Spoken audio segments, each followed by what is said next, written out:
하나님의 크신 은혜가 여러분과 함께 하시기를 바랍니다. 방금 성경 봉독을 했던 그 어린이가 김시연 어린이입니다. 나가면서 할머니에게 다 잘했지 이러고 나갔어요. 아마 우리 시온이 같은 나이 때부터 이 수석교회를 다니신 분들도 계실 겁니다. 오랜 세월 동안 신앙생활 하면서 이제 몸도 잘하고 신앙도 잘하고 그리고 교회에서 큰 이제 일꾼의 역할을 감당하시는 분들도 저 어렸을 때부터 교회 학교에서 이렇게 생활하며 쌓아두었던 그 신앙의 그런 배움과 경험들이 훗날 교회의 큰 일꾼으로 쓰임받은 것처럼 지금 이렇게 어린 아이들이 그리고 저 위에 잠옷실에 있는 우리 아이들처럼 아기 같은 저들이 장차 이 교회에 큰 일꾼들로 자라고 교회의 직분자들로 자라서 성경 봉독만 잘할 뿐만 아니라 신앙생활과 하나님의 일들도 잘 감당하는 그런 일꾼들 될 수 있도록 계속해서 기도해 주시고 또 도와주시고 또 지도해 주시는 우리 수석교회 성도님들 다 될 수 있기를 바랍니다. 아이들이 커가면서 조금씩 배움을 쌓아갑니다. 그러면서 깨달음을 하나 둘씩 얻어갑니다. 몰랐던 것을 알게 되고 또 보지 못했던 것을 보게 됩니다. 근데 마땅히 깨달아야 할 그 시기에 또 뭔가를 보아야 하는 그 시기에 제대로 깨닫지 못하고 제대로 보지 못한다면 그것도 참 아쉽고 안타까운 일일 것입니다. 우리가 어른으로 성장하여서 이제는 교회를 볼 줄도 알고 또 신앙을 볼 줄도 알고 더 나아가서 다른 사람들의 그런 신앙의 면모도 볼 줄 알고 내가 무엇을 도와주고 무슨 일에 내가 힘써야겠구나 라는 것도 볼 줄 아는 그 눈이 저와 여러분들에게도 있기를 바랍니다. 때로는 우리 시온이처럼 신앙적으로 어린아이인 경우도 있습니다. 아까 말씀드린 것처럼 깨달아야 하는데 깨닫지 못하거나 보아야 하는데 보지 못하거나 해야 하는데 하지 못하는 아직 부족한 우리의 모습들이 있다면 더욱 기도하며 주님 앞에 나와 간구하면서 보게 되기를, 깨닫게 되기를, 그리고 하게 되기를 바랍니다. 2004년도에 공연된 한 그 연극이 있습니다. 어둠이 떠오를 때라는 제목의 연극인데 제가 직접 본 것은 아니고요. 그 소개를 하는 그런 내용을 본 적이 있습니다. 갑자기 시력을 잃게 된 10명의 사람들이 보여주는 그런 모습들 그리고 그러한 그 좀 무거운 주제인데 그들의 안타까운 모습을 보면서 많은 사람들이 이 본다는 것이 무엇인지 거기에 대해서 생각하게끔 했던 그런 연극입니다. 근데 저는 연극의 내용보다 그 연극을 본 어떤 한 사람이 그 자기의 느낌을 적은 그 글을 보았는데 그게 훨씬 인상적이었습니다. 그 연극을 보면서 이런 감상문을 썼습니다. 내가 만약 시력을 잃고 앞을 볼 수 없게 된다면 과연 어떻게 될까? 그때도 내 주변에 사랑하는 사람들이 그렇게 남아있게 될까? 그리고 나는 어떤 일을 할 수 있게 될까? 그리고 지금 나는 눈을 뜨고 이 세상을 제대로 보고 있는 것인가? 혹시 눈 뜨고도 세상의 아름다움을 보지 못하고 눈을 뜨고도 세상의 추함을 못 보는 것은 아닌가? 이러한 감상문을 올렸습니다. 처음에는 물리적으로 시력을 잃게 되는 것에 대한 걱정을 생각하다가 나중에는 내가 지금 눈을 뜨고는 있지만 온전하게 세상을 바라보지 못하는 것은 아닌지에 대해 과연 본다는 것은 무엇이고 세상을 어떻게 바라봐야 하는 것인지에 대해서 진지하게 고민하는 그 고민과 그 느낌이 사실은 우리가 함께 고민해야 되고 함께 생각해야 되는 그런 문제가 아닌가 하는 생각이 들었습니다. 그리고 오늘 우리가 읽었던 두 본문은 바로 이 느낀 점에서 말하고자 하는 그 내용을 우리에게 다시 한번 묻고 있습니다. 오늘은 구약 본문을 읽지 않고 마가복음의 8장과 10장의 본문을 나란히 읽었습니다. 둘 다 소경됐던 자가 예수님을 만나서 눈을 뜨게 되는 그런 이야기입니다. 그리고 그 이야기를 통해서 오늘 본문은 이 느낀 점을 올린 사람처럼 과연 본다는 것은 무엇이고 우리는 신앙 안에서 무엇을 보아야 하는지에 대해 깊은 질문을 우리에게 던져주고 있습니다. 전주 우리는 예수님께서 제자들을 향해서 아직도 깨닫지 못하느냐, 눈이 있어도 보지 못하고 귀가 있어도 듣지 못하는 자들아 아직도 깨닫지 못하느냐 하는 책망과 또 가르침을 전하신 말씀을 들었습니다. 오늘 우리가 읽은 그 다음 구절 마가복음 8장 22절부터 10장 52절까지는 그 깨닫지 못하느냐 하는 말씀에 대한 설명과 또 추가적인 질문 그리고 거기에 대한 보충을 다루고 있습니다. 마가복음을 지역적으로 보면 예수님이 다니신 곳을 중심으로 해서 나눠보면 크게 세 부분으로 나눌 수가 있습니다. 1장부터 8장까지는 갈릴리 지역과 그 주변에 있는 그런 곳을 주로 다니시면서 사역을 하셨고 11장부터는 예루살렘에서 있었던 예수님의 이야기를 다루고 있습니다. 그리고 중간에 위치한 8장 22절부터 10장까지는 그 갈릴리 지역으로부터 예루살렘으로 가시는 그 길에 있었던 이야기. 그래서 갈릴리와 예루살렘과 그리고 그 사이를 지나가시는 이야기로 마가복음이 크게 세 부분으로 나눠져 있는데 이제 오늘부터 우리가 읽은 본문은 예루살렘으로 가기까지의 여정을 다루고 있습니다. 그곳에서 제자들을 가르치시기도 하시고 또 전처럼 또 병든 자를 고치기도 하시고 또 가르쳐 주시기도 하십니다. 그런데 특징적인 것은 그전에는 많은 사람들 앞에서 예수님이 가르쳐 주시고 이적을 행하신 일들이 주로 많이 등장했는데 이제 제자들과 함께 길을 떠나신 예수님은 제자들을 집중적으로 가르치고 계십니다. 진정한 그 복음을 전하는 일을 감당하는 제자들의 참된 모습이 무엇인지, 제자들로서 무엇을 갖춰야 하는지를 이제 마치 특별 교육을 하듯이 보충 수업을 하듯이 제자들에게 가르쳐 주시고 훈련시키고 있습니다. 그래서 이 부분을 따로 떼어서 제자도라는 제목을 붙이기도 합니다. 제자들이 걸어가야 할 길을 알려주고 계신다. 그래서 그런지 이 본문이 나오는 내용들을 살펴보면 이 길이라는 말이 참 많이 등장합니다. 예수님께서 길을 가셨다. 길에서 누구를 만났다. 길에서 누가 예수님을 따랐다. 우리가 가야 할 길도 오늘 여러분들이 자동차를 타고 오신 그 길뿐만 아니라 우리에게는 또 다른 신앙의 길이 있는 줄로 믿습니다. 제자들이 따라야만 했던 그 제자로서의 길을 이제 걸어가는 것처럼 우리에게 요구하신 그런 신앙의 길을 잘 걸어갈 수 있는 저와 여러분들이 되시기를 바랍니다. 근데 오늘 이 본문이 속하고 있는 8장과 10장 이 두 소경 이야기를 보면 아시겠지만 이 예루살렘으로 가는 길에 있었던 이야기, 이 큰 단락의 시작과 마지막은 소경 이야기로 시작하고 소경 이야기로 끝납니다.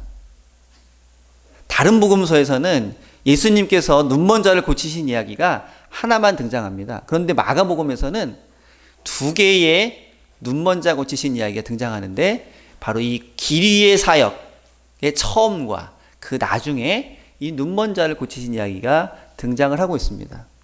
이것은 우연히 그렇게 되었다기보다는 이 마가복음을 쓴 자가 의도적으로 두 이야기를 앞과 뒤에 배치함으로 인해서 이 전체적인 이야기의 주제가 무엇인지를 우리에게 보여주고 있습니다. 자, 시작도 눈먼 자가 눈뜬 이야기, 그리고 마지막도 눈먼 자가 눈뜬 이야기입니다. 그렇다면 이 전체의 글의 주제는 무엇일까?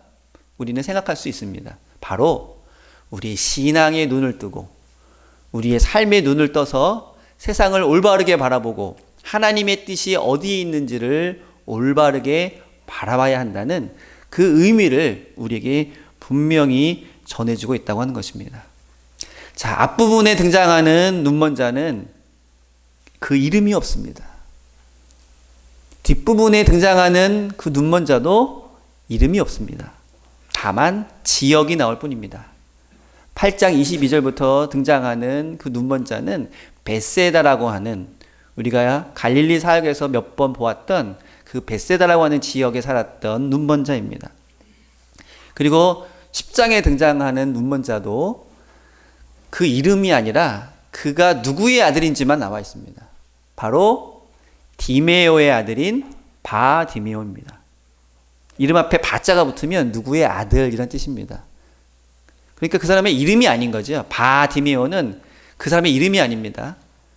디메오의 아들이다 라는 뜻입니다. 그런데 우리는 흔히 그 눈먼자를 바디메오라고 이름인 것처럼 부르는데, 바디메오의 아들, 둘 다 이름도 없지만 예수님을 만나서 눈을 뜨는 그 사건을 통하여 우리 또한 예수님을 만나서 신앙의 눈을 뜨고 영적인 눈을 떠야 한다는 것을 우리에게 분명히 보여주고 있습니다. 그렇다면 먼저 우리 벳세다에서 만난 눈먼자의 이야기를 먼저 살펴보도록 하겠습니다. 이 벳세다에 예수님이 가셨을 때 길에서 우연히 만난 것이 아니라 이 소경을 그 주변에 있는 사람들이 데리고 왔습니다. 예수님께. 왜 데리고 왔겠습니까? 눈을 뜨게 해달라고. 예수님이라면 이 자를 고쳐줄 수 있으리라는 그 확실한 믿음이 그들에게 있었기 때문에 서둘러 그를 데리고 온 것입니다. 이 친구들의 이야기는 전혀 언급되지 않지만 이미 그들에게는 무엇이 있었냐면, 예수님이라면 눈먼자도 눈뜨게 하실 수 있는 그런 능력이 있으신 분이라는 그 믿음. 그 바로 직전에 예수님께서 제자들을 책망하실 때 너희가 어찌하여 이렇게 믿음이 없느냐라고 하셨는데, 그 믿음을 이 눈먼자의 친구들은 가지고 있습니다. 그래서 이 소경을 예수님께 데리고 옵니다. 그리고 예수님이 그를 고쳐주시는데, 다른 장면과는 다르게 굉장히 특이하게 이 눈먼자를 고쳐주십니다. 대부분 예수님이 누군가 아픈 사람, 병든 자를 고쳐줄 때는 말씀으로 고쳐주시든지, 아니면 예수님이 옷자락을 만진다든지, 그래서 예수님이 별로 그 취하시는 액션이 크지가 않습니다. 근데 이 장면에서는 우리가 다 아까 읽었던 것처럼 눈에다가 예수님이 침을 뱉습니다. 자, 벌써 좀 심상치 않으시죠? 눈에다가 침을 뱉어요. 그런데 그렇게까지 하셨는데 금방 낫지를 않습니다. 그래서 2차 치료를 하십니다. 2차 치료. 1차로 뭔가 하셨는데 제대로 안 나셨어요. 그래서 2차로 다시 안수하셨습니다. 그랬더니 이제 제대로 보이게 되었습니다. 아마 이러한 내용 때문에 다른 복음서에서는 이 이야기를 뺀 것이 아닌가, 많은 학자들은 그렇게 생각합니다. 왜냐하면 예수님이 누군가를 고쳐주시면 단박에 낫게 하셔야 되는데 제대로 안 나서 한 번 더 손을 대셨습니다. 게다가 참 이해하기 어렵게도 눈에 침을 뱉으시는 그런 모습까지도 보여주셨습니다. 그래서 좀 다루기가 껄끄러워서 다른 복음서에서는 뺐을 것이다, 이런 해석을 하기도 합니다. 그런데 이 마가복음에서 다루고 있는 내용은 그런 의미가 아닙니다. 예수님께서 치료하려고 하셨는데 잘 안 돼서 한 번 더 하셨다, 이런 의미가 아니고, 이가 눈을 뜨는 과정이 쉽게 금방 되지 않았다는 것입니다. 예수님을 만났지만, 예수님께서 그에게 다가오셨지만 그의 눈이 쉽게 떠지지가 않았다는 것입니다. 반면 바디메오 이야기에서는 예수님이 금방 그를 낫게 하십니다. 어떤 이는 예수님을 만나서 금방 단번에 그 눈을 뜨기도 합니다. 그런데 어떤 이는 금방이 아니라 조금 지체되기도 합니다. 우리 안의 신앙도 비슷합니다. 어떤 이는 예수님을 만나자마자 평생 하나님 믿지 않고 예수님 믿지 않다가 어느 기회에 우연히 교회에 나와서 말씀을 듣고 그 순간 마음이 열려서 주님을 영접하는 사람들도 있습니다. 그런 분들의 간증도 참 많이 들었습니다. 그런데 또 어떤 분들은 교회를 다닌 지 10년이 되고 20년이 되었는데 아직 아직도 한편으로는 믿는 것 같기도 하고 또 한편으로는 잘 믿어지지 않는 것 같기도 하고, 그래서 뭔가 확실한 그런 어떤 게 없어서 늘 고민도 하고 번민도 하는 그런 분들도 우리에게는 주변에 많이 있습니다. 그러나 오늘 베세다의 눈먼 자가 눈뜬 이 과정을 보면 예수님을 만나 보게 되고 깨닫게 되는 것이 더디 될지언정 주님의 손에 끝까지 붙잡힌 바 되면 반드시 보게 되고 반드시 깨닫게 된다는 것을 우리에게 말씀해 주고 있습니다. 초대교회에서도 예수님을 믿음에 있어서 그 신앙이 열정에 뜨거워지고 정말 열심으로 주님을 따르는 자들도 있었고, 또 주님을 영접함에 있어서 바울처럼 갑자기 예수님을 만나서 순간적으로 예수님을 영접하는 경우도 있었지만, 그렇지 않은 이들도 꽤 많이 있었습니다. 한편으로는 아직도 유대교회 혹은 이방의 문화에 젖어 있으면서 한편으로는 또 교회 생활을 하는 이들, 그들을 향해 아마 그런 결정적인 경험을 하거나 순간에 회심을 한 자들이 비난을 했을 수도 있고 그들을 좀 책망했을 수도 있지만, 그러나 오늘 이 이야기를 통해서 비록 더디 갈지라도 주님과 함께 더불어 가는 그 신앙을 책망하거나 탓하지 말고 함께 걸어가자는 그런 말씀을 우리에게 해주고 있습니다. 그리고 이 이야기에서 더 중요한 것은 예수님께서 그에게 해주신 말씀입니다. 26절을 한번 읽어보도록 하겠습니다. 예수께서 그 사람을 집으로 보내시며 이르시되 마을에는 들어가지 말라 하시니라. 참 특이하죠? 지금 그 눈먼 자를 고쳐주실 때 그냥 만난 그 자리에서 고쳐주신 것이 아니라 마을 밖으로 데리고 나오셨습니다. 그리고 그를 고쳐주신 이후에 마을로는 들어가지 말라, 이렇게 말씀하셨습니다. 자, 이제 눈이 보게 되었으니까 친구들도 만나고 또 전에 하지 못했던 일들도 하려면 마을로 들어가야 합니다. 많은 사람들이 모여있는 곳, 그 마을로 가야 그동안 하지 못했던 일들도 하고 또 자기가 이렇게 시력을 회복했다는 것을 알려줄 수도 있을 텐데, 예수님께서는 마을로 들어가지 말라고 말씀하십니다. 자, 여기에서 이 마을은 단순한 마을이 아니라는 것을 우리가 알 수 있습니다. 시력도 단순히 육체적인 것만 의미하는 것이 아니라 우리의 영적인 그리고 총체적인 삶을 말하고 있다면, 여기서 말하고 있는 이 마을도 단순히 사람들이 있는 곳이 아니라 이 베세다의 소경이 눈 멀었을 때 그가 할 수 있는 일이라고는 구걸하거나 그리고 누구의 도움을 받는 일 외에는 할 수 없었던 이가 그 마을로부터 존경받고 대우받고 격려받기보다는 대부분 그를 무시하고 그를 경멸하며 그를 저주하며 정죄하였다. 참 저 사람이 지은 죄가 많아서 저런 벌을 받는구나. 도대체 얼마나 많은 죄를 지었기에 부모가 지었거나 혹은 그 자신이 있기에 저런 벌을 받을까 하며 마음 놓고 그를 조롱하였던 많은 사람들이 모여있던 곳이 바로 그 마을이며, 그가 앞을 보지 못했다는 것이 영적인 의미라면 그 마을은 그를 제대로 볼 수 없게 만들었던 그 당시 사회의 구조를 반영하는 그러한 곳이었다고 하는 것입니다.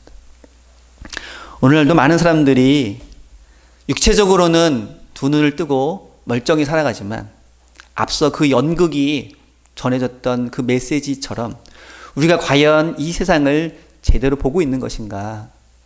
우리는 잘못된 편견과 잘못된 사상 혹은 잘못된 언론 때문에 보아야 할 것을 제대로 보지 못하고 또 알아야 할 것을 제대로 알지 못하는 그러한 삶을 살아간 것은 아닌지 심각하게 고민하기도 합니다. 그리고 그 당시에는 알지 못했고 보지 못했던 것을 시간이 지난 다음에 어떤 큰 사건이 터져서 아이고 우리가 정말 잘못 알고 있었구나, 우리가 왜곡되게 알고 있었구나 라고 뒤늦게 깨닫는 일이 얼마나 많이 있는지 모릅니다. 그렇다면 우리가 살고 있는 이 세상, 우리가 살고 있는 이 마을은 어떤 의미에서 우리를 제대로 보지 못하게 하는 어떤 그런 구조와 그러한 역할을 하고 있는 것인지도 모른다는 것입니다. 지금 예수님께서 다시 눈을 뜨게 된 그 벳세다의 소경에게 말씀하시며 마을로 들어가지 말라 하는 것은 아직 제대로 눈 뜨지 못하고 제대로 하나님의 나라를 보지 못하는 이들이 그렇게 왜곡되며 살아가는 그 마을에서 다시 그 영적인 시력을 잃어버리는 일이 없도록 하라는 그러한 가르침이기도 했다는 것입니다. 과거에서 벗어났다면, 보지 못했던 것에서 벗어나서 새로 보게 되었다면, 과거의 잘못된 그러한 사회적인 관습, 제도, 사상, 그런 것에서 벗어났다면 그에 맞는 새로운 삶의 터전에서 살아가야 한다는 것을 우리에게 보여주고 있습니다. 두 번째 그 소경 이야기는 마가복음 10장에 등장하는 바디메오 이야기입니다. 아까 말씀드린 것처럼 바디메오는 디메오의 아들인데, 여러분 이 디메오라는 이름이 참 이상한 이름입니다. 이 디메오는 부정하다, 더럽다라는 뜻입니다. 여러분 사람의 이름을 지을 때 자기 자식의 이름을 부정하다, 더럽다 라고 지을 부모는 아마 세상에 없을 것입니다. 그렇다면 이 디메오라는 이름은 물론 실제 하는, 우리가 예전에 개똥이라는 이름도 지었으니까요. 그런 의미에서 지을 수도 있지만 굳이 눈뜬 당사자의 이름을 밝히지 않으면서 그 아버지의 이름을 디메오라고 밝힌 것은, 그렇다면 이 바디메오는 무슨 뜻이 됩니까? 부정하고 더러운 이의 아들이라는 뜻입니다. 부정하고 더러운 이의 아들. 이 이름은 실제 이름일 수도 있지만 이 본문에서는 어떤 의미를 전하기 위한 이름이라고 보는 것이 더 타당한 그런 해석일 것입니다. 바디메오는 더럽고 부정한 이의 아들, 나자마자 앞을 보지 못하는 이는 단순히 그 개인의 육체적인 불행일 뿐만 아니라 그가 속한 그 삶이, 그 세상이 어떠하다는 것을 보여주고 있습니다. 이 바디메오가 살고 있던 그 당시의 삶의 모습이 어떠하다는 것을 그대로 우리에게 보여주고 있습니다. 더럽고 부정한, 하나님이 보시기에 올바르지 않은, 하나님께서 보시기에 인정할 수 없는 그러한 세상에서 지금 이 바디메오가 살아가고 있다는 것을 우리에게 보여주고 있습니다. 이 디메오는 그 아버지의 이름일 뿐만 아니라 그가 몸담고 살아가는 그 시대의 모습, 그것을 우리에게 그대로 보여주고 있습니다. 여러분, 우리가 살고 있는 요즘의 시대는 어떨까요? 2017년 오늘 10월 15일입니다. 현재를 살아가고 있는 우리를 둘러싸고 있는 이 세상, 항상 밝고 항상 희망이 넘치며 무슨 일을 하든지 아무런 거리낌이 없는 그러한 긍정적인 모습이기보다는 어둡고 부패하고 타락한 모습이 더 자주 우리 눈에 띄고, 그러한 모습들이 우리를 슬프게 하는 그러한 소식들이 주변에 너무나도 많은 그러한 시대에 살아가고 있습니다. 그렇다면 어쩌면 우리도 바디메오일지 모릅니다. 이 세상의 어떤 구조와 틀 속에서 올바른 것을 보고 올바르게 생각하기보다는 잘못된 사상과 제도와 관습 때문에 제대로 보지 못하고 제대로 알지 못해서 나도 모르게 그러한 세상의 악에, 세상의 잘못에 참여하고 있는 이 삶이야말로 바디메오의 삶일 것입니다. 여러분, 한 사람 한 사람이 개인적으로 윤리적인 삶, 도덕적인 삶, 깨끗한 삶, 착한 삶을 살 수는 있습니다. 그런데 만약 그가 잘못된 구조의 사회에 살고 있다면 그는 자기도 모르게 그 잘못된 구조에서 행해지는 사회적인 악, 거기에 참여하는 그러한 삶을 살 수밖에 없습니다. 여기에 대해서 깊이 고민했던 한 목사님이 계셨는데 바로 본회퍼라는 목사님입니다. 그 당시 독일 전 사회는, 그리고 모든 교회는 히틀러라고 하는 지도자를 마치 우상처럼 그리고 메시아처럼 여기면서 그 아래의 사회 구조를 그렇게 짜나갔고, 그리고 그 잘못된 사회 구조 속에서 유대인들을 학살하고 그리고 전 세계를 전쟁으로 몰아넣을 때 그 누구도 반대하지 않고 거기에 적극적으로 동참했던, 선량한 양심을 가지고 있었던 사람들조차도 그것을 제대로 바라보지 못하고 그러한 잘못된 사회에 동참했던 모습을 보여주고 있습니다. 지금도 유럽이나 혹은 미국에서 가장 큰 문제 중에 하나였던 이 인종차별 문제도 우리가 보기에는 지금에 와서는 그게 잘못된 것이다 라고 이렇게 이야기하지만 그때 당시에는 정말 선하고 양심적인 크리스찬들이 집안에 흑인 노예를 부리면서 그를 인간 취급하지 않으면서 아무런 거리낌 없이 찬송가를 부르고 아무런 거리낌 없이 기도하던 그 모습이 불과 그렇게 오래되지 않았습니다.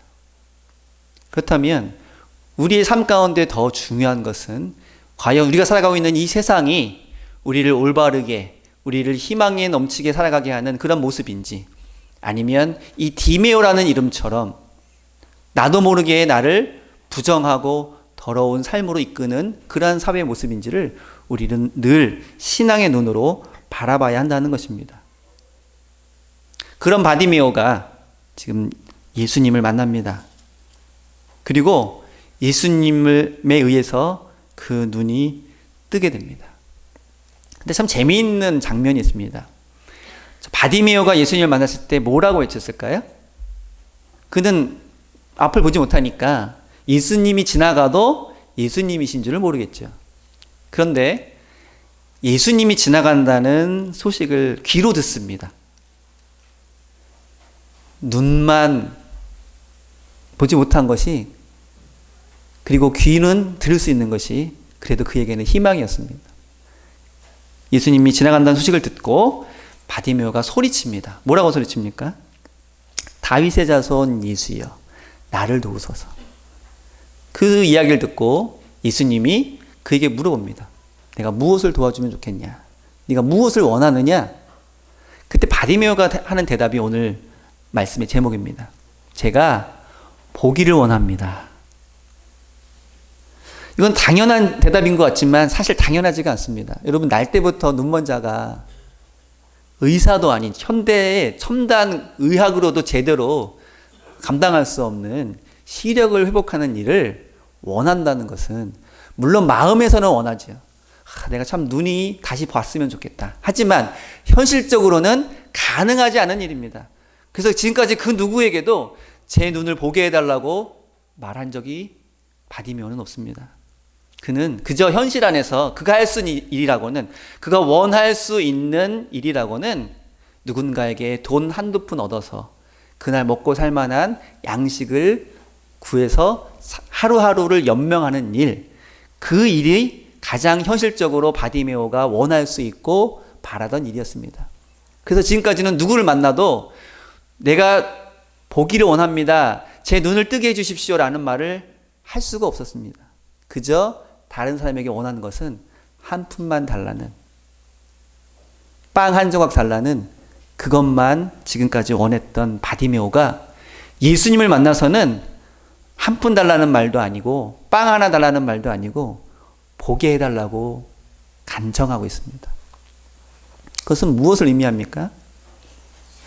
아까 베세다에서 만난 소경이 친구들이 예수님께 이 친구를 데려가면 예수님이 눈을 뜨게 해주실 것이다 라는 믿음이 있었던 것처럼, 이 바디메오도, 디메오의 아들인 이 사람도 내가 내 인생의 모든 불행의 근원인 이 앞을 보지 못하는 이것을 그 누구도 해결할 수 없었고, 그래서 지금까지 한 번도 그 누구에게 요청한 적이 없었지만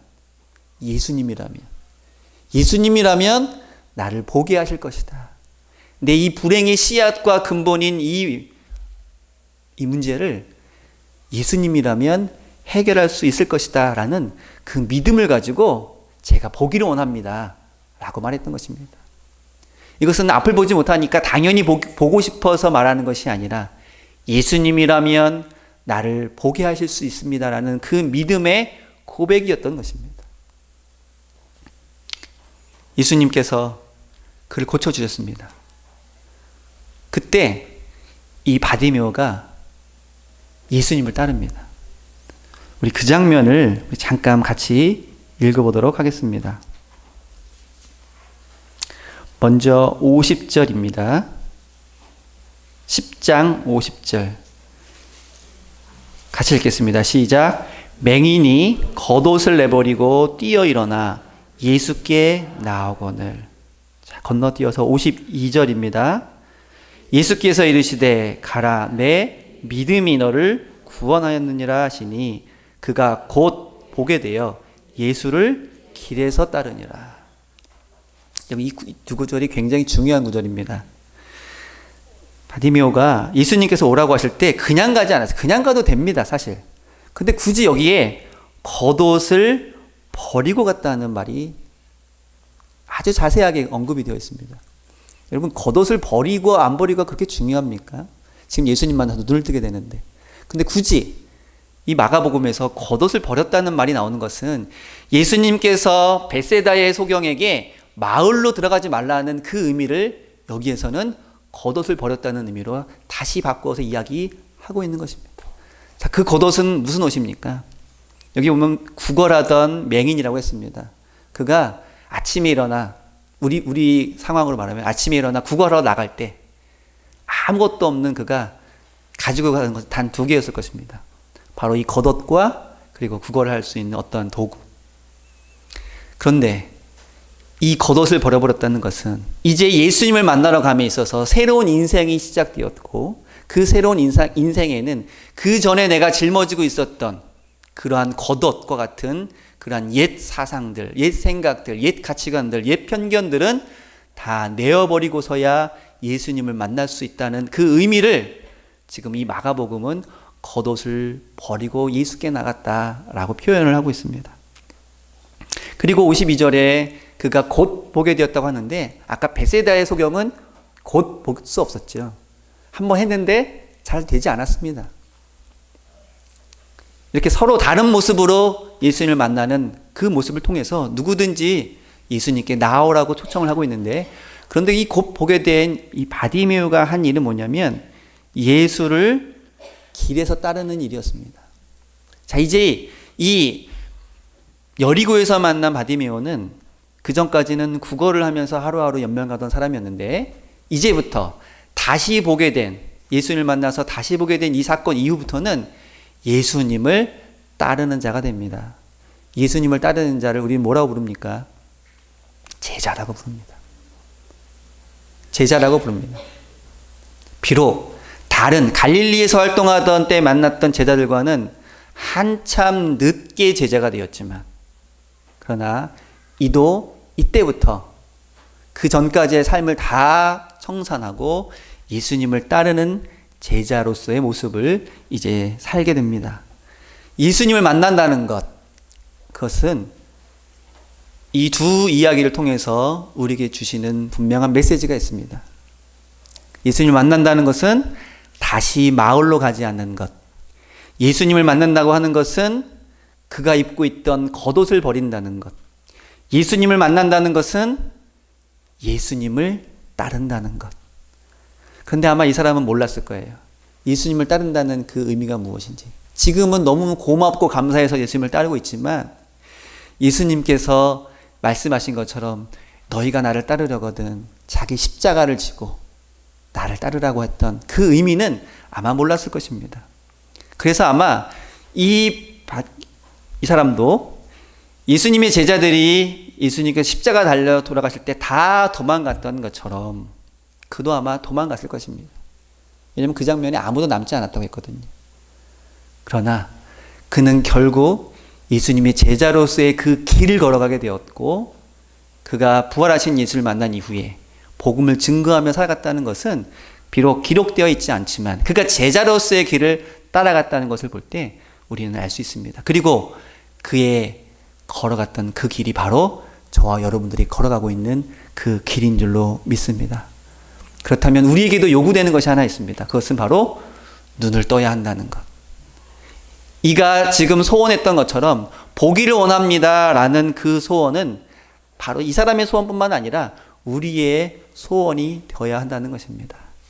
우리는 이런 신앙생활을 통해서, 예배를 통해서, 말씀을 통해서 날마다 눈을 떠가고 깨닫게 되는 그러한 삶을 살아가고 있는 줄로 믿습니다. 그리고 그러한 깨달음이, 그러한 눈뜨게 됨이 진정 우리 안에서 일어나는 사건이라면 우리는 다시 마을로 돌아가지 않고 다시 겉옷을 입지 않는, 그리고 날마다 주님을 따르는 그런 삶을 살아가야 할 것입니다.